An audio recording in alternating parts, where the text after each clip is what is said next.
खुलुमबाय and hello my darling subscribers. So आं दा दंफैयो डिब्रुगड़आव ओमफ्राय डिब्रुगड़आव आं मा खालामगोन नोंथांमोननो गासैखौबो शेयार खालामगोन फिसाबाबो माबाफोरखौ लानो सेस्था खालामगोन आं भिडिअफोरखौ. So I hope नोंथांमोना enjoy खालामगोन आंनि भिडिअखौ नायनानै. So नायलांबाय थादो. लोगोफोर जोङो दा बायजोआव ओंखारलांनो नागिरदों एसे ओरैनो बेरायनो थाखाय. नायलांबाय थादो. बोरो नोंसोरो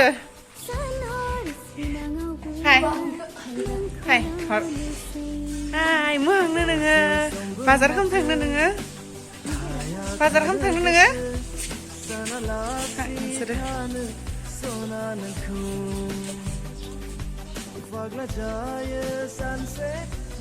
बाजार खालामनो थांनि बेलेग एक बाजार खामा जोङो जानायनिसो बाजार खामो खजा सिंग्रा आरो माबा माबि जों गाइखेर लायनो थांगासिनो दङ दा. बिमाया गैया, बिमाया क्लासाव थांदो.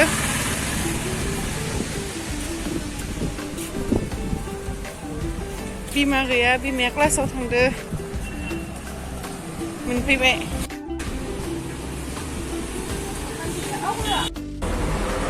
गाइखेर लानो हाबफैबाय जोङो.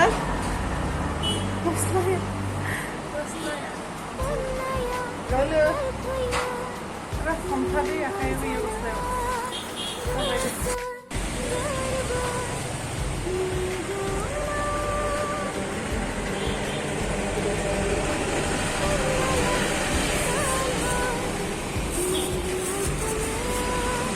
Dibrugarh, so kidding.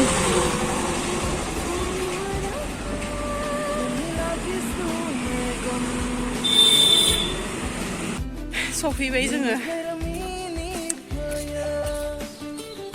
साहा फुदुंना लोंहैनोसै आरो मोजां जाग्रा बुस्थु लानानै फैदो.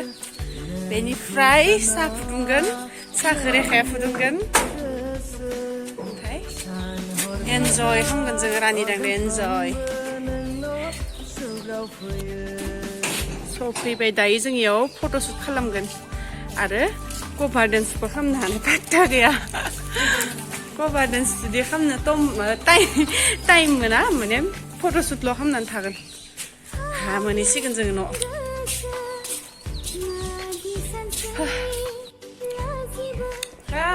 जोंथ' हाजमला जादो, बिस्कुट जादो. नों मा जादो? मा जादो नोङो? एक जाया जारानिया. खिसारि दौबा खिसारिबो जाया. 9:30निफ्राय 3टा. इमान गोबाव थानो हायो नोङो? नेक्स जानाखसै खनसे.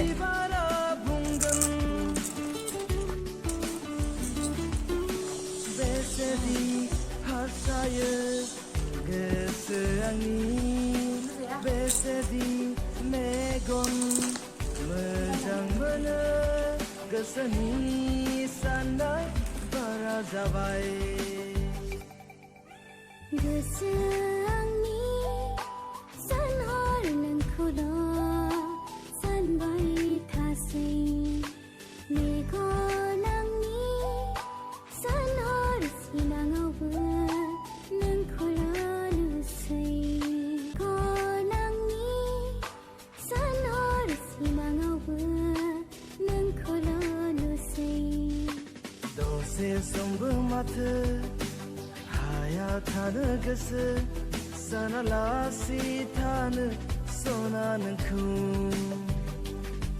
फाग्ला जायो सानसे नुवाब्लानो. गोसो आंनि सानहर नोंखौल' सानबाय थासै.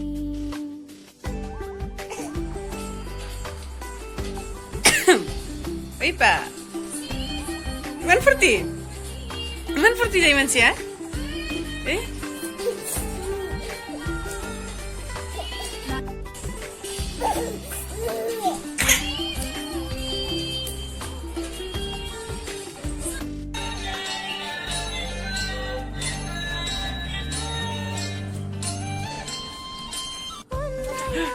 जों आरो दखान थांफिननि बाजाराव बेदर लायनो दिनै जों थांगोन ना बेनिखायनो बेदर जालांनांगोन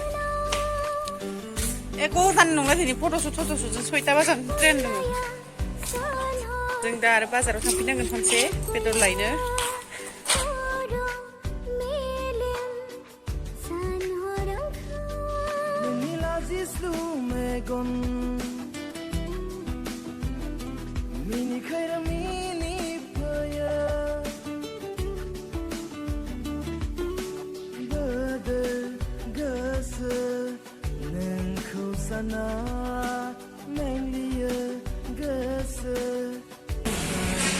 ভাল চাই লওঁ এইটো ভাল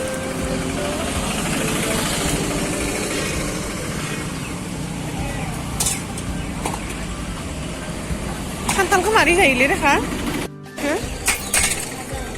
एसां फिसाखौनो जायो मारै जायो माबा थालाव दोननाय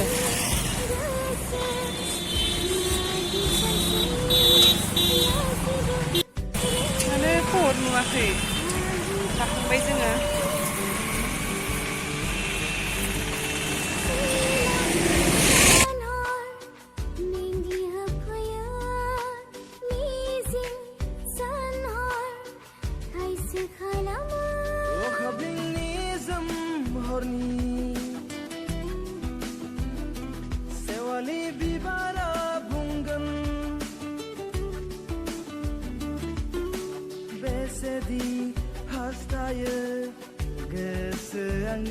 मोनफैबाय जों दसे थानानै थांफिनो जाखासिगोन 6टायाव ट्रेन दङ ओंखाम संना जानानै थांसै लोगोफोर मोनसे गोदोर घटना जाबाय जोङो फट'शुटबो खालामदिया ओमफ्राय कभार भिडिअबो खालामदिया दा उन्दुनानै दङ आङो दा मोनाबिलि माने मोनाबिलिबो नङ मोनाबिलि माने मोनाथ'वाखै 5:30 जासिगोन दा ट्रेनाथ' 6टा बाजाराव दङ होननानै बुंदोंमोन आङो खिन्थु जोङो आं थांलिया आरो सप्तासेनि उनाव थांसिगोन खारन रानिया दा ओंखाम दौनाय जाबाय नालाय बेनिखायनो बिमानिया डिउटिया बारिबाय आरो सिगां 12टा बाजायालागैमोन डिउटिया खिन्थु दा बियो 3टा 4टासोहालागै थानांसिगोन बेनिखायनो एडजास्ट जानो थाखाय टाइम नांगोन रानिखौ लानो थाखाय रेखाया बेनिखायनो बियो साननैसो एसे हारसिङै खस्थ' मोनगोन होननानै आंखौ थानो होबाय आरो माबा सप्तासे बेनिखायनो आं सप्तासे थानानै थांफिननोसै बेनिफ्राय दा इसोरो इन्जय खालामगासिनो गान दामनानै इन्जय आं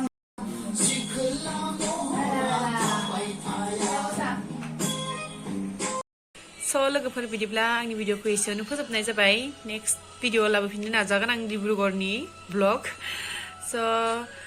एसेनोसै आंनि भिडिअआ आइ होप नोंथांमोना बयबो इन्जय खालामदों आंनि भिडिअखौ नायनानै बिदिब्ला बाय बाय